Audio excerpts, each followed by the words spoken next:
이렇게 훈훈한 영상을 보고 나서 제가 아주 듣고 싶지 않은 이야기를 또 해야 될 것 같아서 정말 죄송합니다. 5월 8일, 그러니까 그제 어버이날을 앞두고 일어났던 사회면의 기사들을 보면 5월 8일을 좀 옮겼으면 참 좋겠다 싶은 생각이 들 정도예요. 수리공인 아버지가 열심히 일해서 평생을 모아둔 돈 1억 원 가운데 1,700만 원을 훔쳐서 흥청망청 쓴 10대 이야기가 신문기사로 났어요. 또 자신을 알코올 치료 병원에 입원시켰다는 그 사실에 대해서 따지려고 어머니를 찾아갔다가 결국 감금하고 수차례 폭행했던 57세 난 아들의 이야기도 실려 있어요. 이건 굉장히 약과예요. 지난 6일에는 취업 문제로 말다툼을 하던 끝에 50대 어머니를 발로 찼는데 그만 돌아가시고 말았어요. 한참을 찾아보니까 차다가 정신을 차려보니 어머니예요. 그래서 119에 신고를 하고 병원에 옮겼지만 끝내 돌아가셨습니다. 헤어지자는 애인의 아버지를 죽인 여자친구 사건도 있었어요. 이게 5월 8일 앞에 있었던 일들이에요. 부모님이 결혼을 반대한다고 동갑내기 남자친구 그 집을 찾아가서 지난 4일 있었던 일인데 그 60이 다 된 남자친구 아버지를 교살했어요. 목을 졸라서. 여러분들도 잘 아는 경남 사천에서 지난 1일에 있었던 사건은 참 끔찍스럽죠. 남매가 공모를 합니다. 아버지를 죽이려다가 실패를 합니다. 너무나 계획적이었어요. 30대인 두 자매는 이 남매는 70이 다 된 아버지에게 아들은 전기 충격기로 쓰러뜨리고 그리고 가스 분사기를 쏘고 그 다음에 강목으로 때리고 누나는 준비했던 철근으로 아버지를 그걸 말리던 그걸 본 어머니가 그 일을 말려서 구사일생으로 살아 병원에 입원했지만 지금은 중환자실에 계시다고 합니다. 정말 죄송합니다. 어버이 주일에 이렇듯 훈훈한 영상을 보고 나서 또다시 전혀 공감할 수 없는 것 같은 끔찍스러운 일들을 한꺼번에 너무 많이 말씀을 드려서 죄송합니다. 하나님께서 우리에게 주신 10가지 계명이 있습니다. 그 가운데 첫 번째부터 네 번째까지는 하나님과 관계된 그러한 내용이고요. 다섯 번째부터 10번째까지 6가지는 사람과 관계된 거예요. 그런데 그 사람과 관계된 계명 가운데 가장 첫 번째 위치하고 있는 것이 무엇이냐? 내 부모를 공경하라 라는 것입니다. 부모 효도에 관한 그러한 내용입니다. 왜일까요? 이것이 가장 중요한 계명이고 또 한편으로는 최우선에서 지켜야 될 그러한 계명이기 때문인 것입니다. 사람과 사람 사이에 지켜야 할 법, 그것의 가장 기본되는 것이 바로 부모 공경이라고 해도 틀리지 않을 것입니다. 여러분, 부모님을 공경하지 않는데 밖에서 어른을 공경한다? 이건 가식이지요. 위선이지요. 집안에서 부모님을 존경하지 않는데 직장 혹은 여러 곳 어른들, 상사들을 존경한다? 이것도 거짓입니다. 부모님을 사랑하지 않는데 이웃을 사랑한다? 정말 불가능한 일이라고 할 수밖에 없을 것입니다. 누구나 기본적으로 부모님을 공경해야 한다는 사실을 알고 있고 또한 우리가 이러한 어버이의 은혜를 모르는 것도 아닙니다. 그런데 여러분이나 제게 있는 가장 큰 문제가 무엇이냐? 자주 잊는다는 거예요. 너무 자주 잊는 거예요. 물론 이유는 있습니다. 어머니 사는 게 바빠서 힘들어서 그보다 더 중요한 일들이 있다고 생각하다 보니 이런저런 일들 때문에 잊어버리는 거예요. 물론 부모님들 입장에서는 한편으로는 서운하지만 또 한편으로 생각하면 그래 얼마나 힘들면 이라는 그러한 생각으로 우리의 허물들을 덮고 계시지요. 오늘은 대부분의 교회들이 어버이 주일로 보내는 그러한 날입니다. 이유가 뭘까요? 기억하자는 거예요. 기억. 어떤 사람들은 이렇게 얘기를 해요. 아니 그 1년에 한 번 해가지고 무슨 기억이나 되겠냐고, 기억이나 하겠냐고. 그러니까 부모님 주일, 어버이 주일 따로 하지 말고 기회가 될 때마다 설교하고 기회가 될 때마다 교육하라고. 맞지요. 그래도 다른 얘기도 할 게 많은데, 다른 더 중요한 것들도 많은데, 그러다 보니까 한 번이라도 정해서 이날 우리가 마음에 새기고, 그래서 하루가 지나고 이틀이 지나고 일주일이 지나고 한 달이 가고 하는 그러한 기대를 가지고서 오늘 이렇게 어버이 주일을 지내며 기억하자는 거예요. 아버지, 어머니, 부모님의 사랑과 그 은혜를 기억하자는 것이죠. 그저 교회 절기로만 생각하지 마시고 잊었던 부모님에 대한 사랑과 은혜를 기억하고 감사하는 그러한 주일이 되시기를 먼저 축원합니다. 사랑하는 성도 여러분, 부모님 공경은 이미 말씀드린 것처럼 기본이에요. 기본. 마땅히 해야 되는 그러한 일입니다. 시대, 인종, 나라, 문화, 성별 혹은 연령, 종교, 신앙 이것들이 다 다르다고 해도 그래도 아무런 조건 없는 가장 기본적인 것, 그것이 부모 공경입니다. 효도. 이것이 중요한 도리라는 것이죠. 그럼에도 불구하고 성경은 이 기본적인 것, 말하지 않아도 아는 이것을 가장 중요한 계명으로 다루고 있다라는 거예요. 잊어서는 안 되는 것이고 반드시 해야 하는, 최우선으로 생각해야 되는 그러한 계명이라는 것이죠. 출애굽기 20장 12절 말씀에 내 부모를 공경하라, 그리하면 내 하나님 여호와가 내게 준 땅에서 내 생명이 길리라. 구약만 아니라 신약에도 있어요. 에베소서 6장 2절과 3절에 내 아버지와 어머니를 공경하라, 이것은 약속이 있는 첫 계명이니 이로써 내가 잘되고 땅에서 장수하리라. 하나님의 말씀이에요. 말씀. 마땅히 우리는 그 말씀대로 살아야 하는 것이고요. 이것은 또한 명령이기 때문에 반드시 지켜야만 하는 것입니다. 지킬 때에 지킨 자에게 복이 있고 지키지 않을 때에 그에 상응하는 정말 하나님께서 그에 상응하는 일들을 우리에게 주신다는 것입니다. 그렇다면 부모님을 공경하고 또한 효해야 하는 것은 알겠는데 그럼 어떻게 해야 되는가? 어떻게 해야 되는가? 이미 여러분들은 다 하고 계시는 일들이죠. 수시로 전화를 한다든가 아니면 문화를 드린다든가 찾아뵙는다든가 또 생신이나 이러한 절기를 맞아 선물을 한다든가 많이 하죠.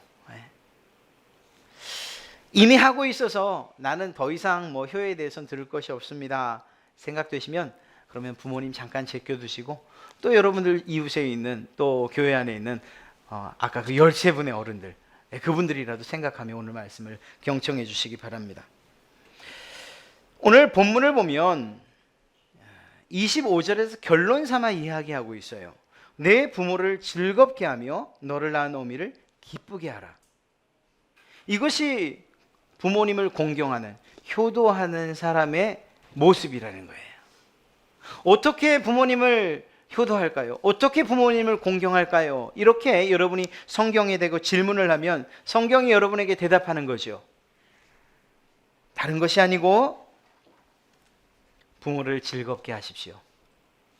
다른 것이 아니고 당신을 낳은 어머니를 기쁘게 해드리십시오. 이것이 성경이 말하고 있는 효입니다. 오늘 본문에서 볼 때에 즐겁게, 기쁘게 이러한 단어들이 아주 굉장히 많이 담겨 있어요. 22, 23, 24, 25, 26절 5절밖에 되지 않는데 각 절에 하나씩 들어갈 정도로 그렇게 담겨 있는 말씀이에요. 중요하다는 얘기겠죠?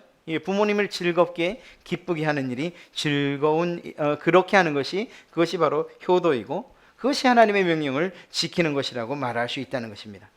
과연 여러분의 부모님들은 어떻게 할 때에 기뻐하시고 즐거워하실까? 오늘 말씀을 기준으로 살펴보고자 합니다. 첫째는 부모님의 말씀을 청종하고 그리고 경히 여기지 않는 것입니다. 이 한자가 너무 어려워요. 좀 다른 말로 하면 무엇입니까?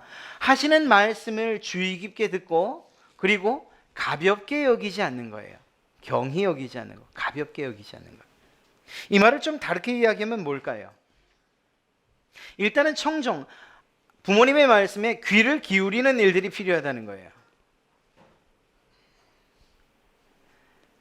우리 아이들하고 특히 사춘기가 들어간 아이들하고 가장 큰 그리고 가장 힘든 이야기가 무엇입니까?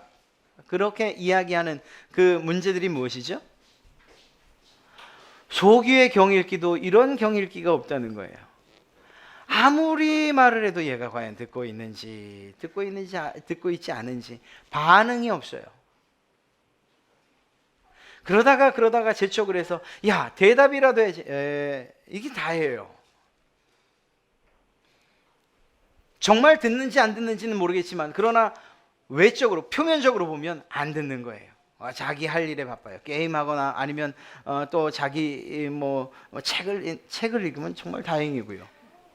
하여튼 뭔가를 하는데 부모님의 말에 대해서 그 귀를 닫는다는 거예요. 듣질 않는다는 것이죠. 여러분, 사춘기 때는 불효해도 됩니까? 아니지요? 그렇지 않아요. 바로 이 청종이라는 것이 듣는다, 따른다는 것을 이야기하는 것입니다. 그렇다면 경히 여긴다는 말은 무엇일까요? 경홀히 여긴다, 가벼이 여긴다, 업수히 여긴다. 부모님들에 대해서 우리의 마음속에 가치를 두지 않는 거예요. 이거 얼마나 참 무서운 일입니까? 아무것도 아니라고 생각하는 거죠. 사실 모든 사람이 늙으면 외모부터 시작해서 말이나 혹은 능력이나 혹은 경제력까지 점점 약해질 수밖에 없어요. 지금 건강하신 여러분들, 팔팔한 우리 10대 청소년 여러분, 여러분이라고 늙지 않을까요? 아니에요. 시간이 흘러가면 우리의 앞 세대들, 우리 어르신들이 다 주님 앞에 가고 나면 우리도 또한 그 모습이 되어 있는 거예요. 얼굴은 내가 원하지 않아도 쪼글쪼글해지고 물론 탄력도 없어지고 어느 정도인가 하면 우리 할머니 제가 얘기해드려요. 손등을 이렇게 하고 할머니 해서 이렇게 잡아요. 왜 서 있어요 이렇게. 이 살갗이 저는 안 되잖아요. 저는 아직 젊었다는 얘기예요. 이렇게 서 있어요 이렇게. 탄력이 없어요. 그런데 그 모습이 바로 제 모습이죠. 바로 여러분들의 모습이에요. 누구나 이렇게 모든 면에 있어서 약해지고 작아져요. 그래서 다른 사람들은 여러분의 부모님에 대해서 가벼이 여길 수 있어요. 경히 여길 수 있어요. 때론 무시할 수 있어요. 가치 없게 여길 수 있어요. 그러나 다른 그 누구는 몰라도 바로 여러분의 부모님에 대해서는 그렇게 하시면 안 된다라고 하는 거예요. 물론 여러분들은 여러분의 부모님뿐만 아니라 여러분의 주변에 있는 어르신들에 대해서 똑같은 마음으로 공경해야 되죠. 그것이 성경이 우리에게 하시는 말씀이니까 말입니다. 무시되거나 가벼이 여긴다, 업신여김당한다. 여러분 젊을 때 그러한 일을 당하면 어떻죠? 저도 모르게 욱하지요. 그리고 그게 심하면 한 대판 싸우고 나면 되죠. 그래서 내 자존심 내가 스스로 세우죠. 그러나 시간이 흐르면 그럴 수 없다는 거예요. 그런데 더 안타까운 것이 무엇이겠습니까? 다른 사람들로부터 어머니를 아버지를 보호해야 될 자녀가 그만 뒤돌아서서 자신을 낳아준 부모님을 향해서 업신여기는 말투로 마치 가치 없는 것처럼 이제는 죄송합니다. 정말 해서는 안 된 말이지만 쓸모없는 것처럼 그렇게 말하고 취급하는 일들이 있다는 거예요. 사랑하는 성도 여러분, 그래서는 안 됩니다. 앞서 말씀드린 것처럼 부모님의 말씀에 귀를 기울여 청종하는 것뿐만 아니라 그분의 삶을 존중하고 그리고 지금까지 여러분들을 위해서 애쓰고 수고하신 그 땀과 눈물을 기억하시고 인정하셔야 된다는 거예요. 말로써 표정으로서 여러분의 마음을 그 공경의 마음을 존중의 마음을 나타내 보여야 된다는 것입니다. 성경은 그렇게 말하는 거예요. 여러분 부모님의 가치를 인정하십시오. 비록 다른 사람들이 볼 때는 꼬부랑 할머니, 쪼글쪼글한 할머니, 다른 사람들이 볼 때는 아무런 의미도 두지 않고 아무런 가치도 두지 않는, 보잘것없게 여기는 그러한 할머니, 할아버지라 하더라도 여러분들에게만큼 소중한 분이 어디 있겠습니까? 그분들이 여러분들에게 가치 있는 분 아니겠습니까? 그렇다면 그분들을 위해서 여러분들이 여전히 귀를 열고 여전히 그분들을 존중하고 그리고 높여드리는 일들을 해야 한다는 것입니다. 사랑하는 성도 여러분, 부모님의 말씀에 청종하시고 귀를 기울이시고 그분들을 가벼이 여기지 아니하실 때에, 그때 부모님들이 여러분의 삶을, 여러분의 말과 또한 여러분의 눈빛과 웃음을 통해서 기뻐하실 줄로 믿습니다. 또한 부모님을 기쁘게 한다. 이게 어떤 마음으로, 어떤 모습으로 나갈 때 이러한 기쁨과 즐거움을 느끼시고 또한 삶의 보람을 느끼실까? 그것은요, 하나님을 경외하는 삶. 쉽게 이야기하면 여러분의 신앙이 하나님 앞에서 올바로 세워질 때에 여러분의 부모님이 기뻐하신다는 거예요. 우리 부모님은 믿지 않으시는데요. 그럴 수 있어요. 그러나 믿는 사람으로서 삶을 드러낼 때에 그 어느 부모님도 싫다고 하실 분이 없는 거예요. 왜? 하나님의 말씀은 바르고 그리고 정직하고 그리고 착하게 살라고 이야기하기 때문이죠. 더 나아가 부모님을 공경하라고도 이야기하고 있어요. 자, 오늘 성경이 말씀하는 하나님을 경외하는 삶을 어떻게 이야기하고 있는가? 하나님을 경외한다고 할 때 어떤 것으로 나타나는가? 두 가지를 이야기하고 있는데요. 그것이 24절 말씀입니다. 의인의 아비는 크게 즐거울 것이요 지혜로운 자식을 낳은 자는 그로 말미암아 즐거울 것이니라. 여러분, 두 사람을 이야기하고 있죠. 첫째는 어떤 사람이요? 의인. 두 번째는 지혜로운 사람. 바로 이 두 가지 모습으로 여호와를 경외하는 게 나타난다는 거예요. 쉽게 말하면 예수님을 믿습니다, 하나님을 잘 믿습니다 라고 하는 그 사람의 삶은 의로운 삶이고 또 한 가지는 지혜로운 삶이라는 거예요. 여러분들이 말씀의 기준하에서 의롭게 살 때, 지혜롭게 살 때 여러분의 부모님께서 기뻐하신다는 것입니다. 바로 여러분을 통해서 말입니다. 여러분은 부모님의 면류관이라고 할 수 있어요. 잘 기억하십시오. 나중에 여러분의 부모님이 쓰게 될 그 관이 다 썩었습니까? 정말 허름합니까? 뭐 나무떼기 이게 몇 개 이렇게 그냥 얽어맨 그런 관입니까? 여러분의 삶이 그렇기 때문이에요. 더 우리가 그냥 실생활에 있어서 그러한 말로 표현을 하면 여러분들의 삶을 통해서 때로는 여러분의 부모님이 기쁨을 누리고 즐거움을 누리시거나 때로는 여러분 때문에 창피해 하신다는 거예요. 여러분 때문에 부모님이 창피하다면 그분의 머리에 씌워진 관은 다 썩은 관이라고 이야기할 수 있는 거죠. 사랑하는 성도 여러분, 여러분의 삶을 통해서 부모님들이 자랑스러워하고 기뻐할 수 있다면 얼마나 좋겠습니까? 그런데 이때에 우리 세상이 생각하는 그러한 즐거움, 그러한 기쁨, 그것과 좀 다르다는 것을 우리는 알아야 돼요. 세상은 정말 하나님을 알지 못하고 그냥 세상의 법칙대로 사는 부모님이라면 그냥 잘 먹으면 기뻐할 거예요. 죄송해요. 잘 드시면. 좋은 집에 거하시면 기뻐하실 거예요. 좋은 차 타면 기뻐하실 거예요. 모든 면에 있어서 세상보다, 그 세상이 말하는 평준의 삶보다 좀 더 좋은 삶을 살면 내 아들 때문에 내가 이렇게 사오, 이렇게 이야기할 거예요. 자랑할 거예요. 이 핸드백 좀 보시오, 이 옷 좀 보시오, 이 명품이요, 내 아들이 사줬어, 내 며느리가 사줬어. 얼마나 자랑하겠습니까? 그런데 믿음의 부모들, 그분들이 자랑하는 건 그게 아니에요. 여러분의 부모들이 물론 그렇다고 해서 오늘 이 시간부터 생각하셨던 이제 선물은 이제 생각 좀 해봐야겠다, 명품 말고 좀 싼 거로 여러 개를 사다 드릴까? 그러지 마시고 되시면 상황이 되시고 여건이 되시면 좋은 걸로 해드리세요. 가장 좋은 걸로. 식사도 가장 좋은 걸로 해드리고 말이에요.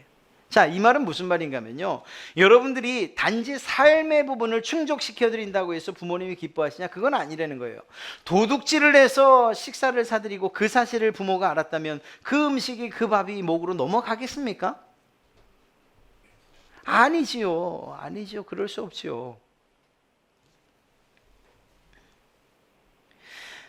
여러분들에게 정말 바르고 의로운 삶을 성경이 요청하고 그것을 하나님께서, 여러분의 부모님께서 기뻐하신다고 이야기하는 이유가 무엇입니까? 여러분들의 삶으로 인해서 여러분의 부모들이 즐거워하고 기뻐하고, 또 때로는 정말 어떤 것으로 바꿀 수 없는 그러한 면류관을 쓰시기 때문이라는 거예요. 칭찬받기 때문에. 그 자녀가 올바르게 사는 것, 그리고 정의롭게 사는 것, 그것 때문에 혹시 고난을 당한다 할지라도, 의롭게 사는 일 때문에 왕따를 당한다 하더라도, 그래도 그것이 바른 일이라면, 성경이 말한 바른 삶이라면, 그렇다면 그것으로 기뻐하시는 그러한 부모님들 아니냐는 거예요. 사랑하는 성도 여러분, 의로운 그러한 자녀들, 그러한 분들이 되시기를 바랍니다. 지혜도 마찬가지예요. 지혜를 성경이 무엇이라고 말하죠? 여호와를 경외하는 것이라고 말해요. 하나님을 온전히, 그리고 열심을 다해 섬기는 그것이 지혜의 근본이라고 말하고 있습니다. 사랑하는 성도 여러분, 여러분이 믿음 안에서 굳건히 서는 것, 정말 예배를 잘 드리는 것, 하나님과의 관계를 끊임없이 유지해가는 이것을 여러분의 부모님이 가장 기뻐하시는 줄로 믿습니다. 그러한 효자들이, 또한 효녀들이 되시기를 간절히 바랍니다. 이에 덧붙여 한 가지 더 말씀드린다면, 여러분이 부모님이시잖아요. 여러분의 자녀를 키울 때 꼭 그리하십시오. 혹여 여러분들의 자녀들이 이렇게 말하고 하세요. 엄마, 내가 새치기를 해서 정말 내 앞에서 딱 내 뒤로 딱 끊겼어, 경품이. 아이고 잘했다. 어머님, 제가 너무 급하게 오느라고 그냥 일방통행 무시하고 좀 이렇게 달려왔어요. 그래, 잘했다. 사고 안 났으니 됐지. 여러분, 그게 아니죠. 그때 부모로서의 우리의 역할은 뭐죠? 아니다. 바른 것이 무엇인지, 의로운 것이 무엇인지, 성경이 말하는 진리가 무엇인지 그것을 알려주는 게 잘하는 거예요. 그러한 부모님이 되실 때 또한 그 부모님 밑에 그러한 자녀가 나오는 건 아니겠습니까? 사랑하는 성도 여러분, 공부를 잘하는 것, 그것이 지혜롭다 이야기하는 건 아닙니다. 아니, 절대로 그것이 아닙니다. 성경은 지혜에 대해서, 그것을 얻는 일에 대해서 한결같이 말씀하실 때 하나님을 경외하는 것, 하나님을 섬기는 것과 이야기하고 있기 때문입니다. 사랑하는 성도 여러분, 부모님을 즐겁고 또한 기쁘게 해드리기 원하신다면, 그렇다면 여호와를 경외하시는 그러한 여러분 되시기를 바랍니다. 그때 부모님께서 기뻐하시고 또한 즐거워하실 줄로 믿습니다. 마지막으로 한 가지를 더 말씀드린다면, 그것은 우리가 일반적으로 이야기하는 효도예요. 온 마음과 정성을 다해서 부모님을 섬기는 거예요. 때가 되면 찾아가 뵙는 거예요. 또 때가 되면 전화 드리는 거예요. 좋은 것 드리고 할 수 있는 대로 섬기는 거예요. 26절 말씀을 보면, 내 아들아 내 마음을 내게 주며 내 눈으로 내 길을 즐거워할지니라, 이렇게 말합니다. 두 가지죠. 내 마음을 달라는 거예요. 이 무슨 표현이겠습니까? 봉양하는, 네 마음을 나에게 달라, 나를 인정해다오. 또 내가 하는 일들에 대해서 정말 함께 즐거워해주고 함께 기뻐해주고 마음을 같이 해다오는 거죠. 실제로 공경하는 것입니다. 부모님이 연로하실 때 물질로 봉양하는 것 중요합니다. 그러나 그보다 더 중요한 것이 있다면 여러분의 마음이에요. 마음으로부터 우러나오는 이러한 봉양을 해드려야 되는 거죠. 그때 기뻐하고 즐거워하신다는 것입니다. 아무리 그냥 물질적으로 잘해드린다고 해도 마음이 점점 멀어진다면 그거 기뻐하실까 하는 그런 생각합니다. 진정한 효도, 그것은 여러분의 마음에서 부모님을 떠나보내지 않는 거예요. 여러분의 마음에 늘 부모님을 두는 것, 이것이 진정한 효도라고 할 수 있는 거죠. 참 아이러니한 건 마음이 있다고 말하면서 행동이 그와 다를 수 있다는 겁니다. 즉 마음이 있다면 그건 또다시 반드시 행동으로 옮겨지게 되어 있는데, 또한 무엇이라고 말합니까? 내 눈으로 내 길을 즐거워할 것이다. 내가 살아온 인생에 대해서, 부모님이 살아온 인생에 대해서 존중하고 인정해야 된다는 것입니다. 그분이 살아온 인생의 길을 좀 바라보시고 생각해 보십시오. 여러분의 부모님들, 또 여러분 주변에 있는 여러 어르신들의 삶. 국제시장이 그렇게 큰 눈물을 쏟게 하며 인기를 얻은 이유가 무엇이죠? 물론 그것에 대해서 비평적으로 이야기하는 분들도 있고 비판적으로 이야기하는 분들도 계십니다만, 그러나 그 영화를 통해서 우리가 깨닫는 게 뭐죠? 우리의 부모님의 세대들이 이렇게 열심을 다해서 일하시고 또 이렇게 이 나라를 세워놨구나. 어떤 마음으로? 감사한 마음으로 그들을 대하자는 거죠. 이웃집 아저씨만이 아니잖아요. 여러분의 부모님들도 그러한 삶을 살아오셨잖아요. 그렇다면 그분의 지금 모습이 어떻든 간에 인정하시라는 거예요. 그분들이 여러분을 위해서 수고하고 또한 희생했던 모든 것들에 대해서 인정하시고 그분들을 존경하시라는 거죠. 여러분, 사랑합니다 말하는 것 어렵지만 그러나 할 수 있어요. 그런데 혹시 부모님을 향해서 존경합니다 라는 이야기 해보셨습니까? 꼭 하시기 바랍니다. 혹시 기회를 놓쳤어요. 두 분 다 이미 천국 가셨습니다. 그러면 오늘 13분 계시잖아요. 그분 가운데 아무나 붙잡고, 권사님, 제가 권사님의 인생을 존경합니다. 권사님을 존경합니다. 이렇게 말씀하세요.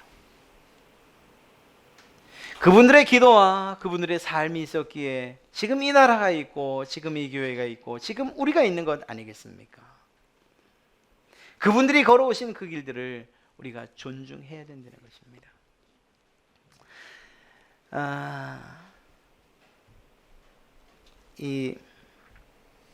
그런 앙케이트와 또 그런 이벤트를 했어요.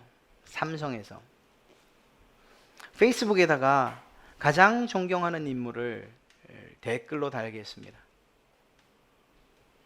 많은 사람들이 재계 또 아니면은 정치 이런 여러 명, 우리나라뿐만 아니라 세계 전국 세계에 있는 모든 존경하는 이름들이 쫙 올라와요. 그런데 그 가운데에 적지 않게 아버지, 또 부모님, 참 부러워요. 아마 여기 계신 아버지들도 똑같은 생각일 거예요. 자녀들에게 존경을 받는다는 것, 그리고 존경합니다라는 이야기를 듣는 것이 얼마나 큰 기쁨이 될까. 사랑하는 성도 여러분, 여러분의 부모님에게 말로 하기 힘드시면 편지 한 장 쓰십시오. 부모님 존경합니다. 아버님 존경합니다. 설령 그분들의 살아온 삶이 우리의 생각들이나 우리를 오히려 힘들게 했을 수도 있어요. 그거를 부인하는 건 아니에요. 그럼에도 불구하고 오늘 성경이 그렇게 말씀하고 있으니 우리의 때로는 억울함과 우리의 가슴 아픔을 내려놓고 말씀에 순종하는 의미에서라도 그분들에게 사랑과 존경을 표해보는 건 어떠시겠습니까? 여러분들의 그러한 표현을 통해서 그분들이 하나님의 사랑을 진정으로 또 그 은혜를 깨닫게 된다면 그것이야말로 참된 효가 아니겠습니까? 사랑하는 성도 여러분, 오늘 이 부모님 주일을 맞아서, 어버이 주일을 맞아서 못내 아쉬운 일들이 참 많아요. 저도 자녀된 입장에서 그런 일들이 있지요. 제가 섬기던 교회에 원로 목사님이 계셨습니다. 저희 아버지와 연배가 비슷하셨어요. 어느 날 한번 꼭 식사를 대접해드리고 싶다라는 생각이 들어서 그분을 초대를 했습니다. 물론 제가 부교육자로 있다 보니까 그분이 다 계산을 하셨어요. 제가 좋은 데로 갔는데 그걸 다 계산을 하셨어요. 그런데 제가 식사를 하면서 가슴이 먹먹해져서 잠시 멈췄어요. 할 수가 없었어요. 먹을 수가 없었어요. 이유는 뭔가 하면, 야, 이거 가만 생각해 보면 돈이 많이 드는 것도 아니고 시간이 없는 것도 아닌데 왜 내가 아버지한테 밥 한 번 먹어요? 이 얘기를 못했나. 그때 생각나는 거예요. 벌써 돌아가신 지가 한참 됐는데 말입니다. 가만 생각해 보니까 아버지가 저를 데리고 갔던 기억은 있어요. 을지로 입구역인가? 흥미진 곳으로 갔는데 제가 국수를 좋아하는지 그때 아셨나 봐요. 꽁국수, 꽁 메밀국수인가? 그걸 사주세요. 전 지금도 제가 한번 그냥 아버님 돌아가신다고 혼자 가봤어요. 근데 그때 맛은 아니더라고요. 여러분, 기회가 혹시 여러분에게 아직 있으십니까? 그러면 그렇게 하세요. 그 기회를 다 놓친 다음에 저처럼 후회하시면 별 의미가 없어요. 하나님께서 여러분에게 주신 가장 귀한 선물 바로 부모님입니다. 그분들이 계셨기에 지금의 우리가 있는 거죠.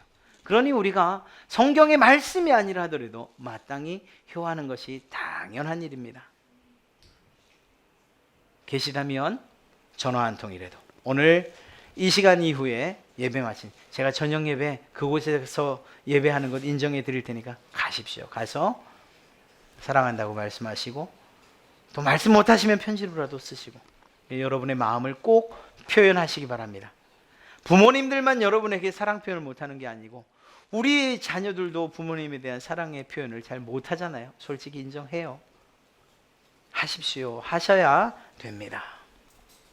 그것이 약속 있는 첫 번째 계명입니다. 내가 땅에서 잘 되고 장수하리라. 마땅히 해야 되는 기본적인 가장 기본적인 일임에도 불구하고 하나님께서 그 일을 한 하나님의 백성들에게 복을 약속해 주셨어요. 이 땅에서 잘 되는 복과 또한 장수하는 복을 약속해 주셨다는 것입니다. 사랑하는 성도 여러분, 부모님을 기쁘게 하십시오. 부모님을 즐겁게 해 드리시길 바랍니다. 그분의 말씀을 귀 기울여 듣고 또한 업신여기지 않는 것을 통해서 그분을 기쁘게 하시고 즐거워하십시오. 또한 여러분들의 삶이 신앙의 삶, 하나님을 경외한 삶이 되어서 그분들을 기쁘시게 그분들을 즐겁게 해드리시기 바랍니다. 또한 여러분의 효도의 삶을 통해서 온 마음으로 섬기는 것을 통해서 그분들을 기쁘고 즐겁게 해드리는 그러한 여러분들이 되시기를 주님의 이름으로 축원합니다.